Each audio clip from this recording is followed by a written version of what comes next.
البرد والسعال من المشاكل الشائعة التي تسبب الإزعاج، لكن يمكن تخفيف الأعراض باستخدام الأعشاب الطبيعية في المنزل بطريقة آمنة وفعالة. الأعشاب التي سنحتاجها هي الزنجبيل الطازج، العسل، الليمون، النعناع، وحبوب الشمر أو الكراوية. لكل منها دور مهم. الزنجبيل يساعد على تدفئة الجسم وتقوية المناعة، ويخفف الاحتقان. العسل مضاد للبكتيريا ويهدئ الحلق المتهيج. الليمون غني بفيتامين سي ويقوي الدفاعات الطبيعية للجسم.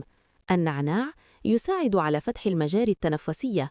الشمر أو الكراوية يقللان من البلغم ويخففان السعال.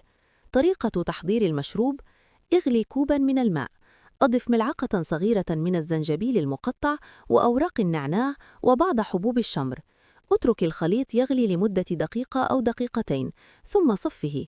أضف ملعقة كبيرة من العسل وعصير نصف ليمونة واخلط جيداً. أفضل أوقات الشرب: دافئاً على الريق لتقوية المناعة، مرة أخرى قبل النوم لتهدئة الحلق وتحسين النوم.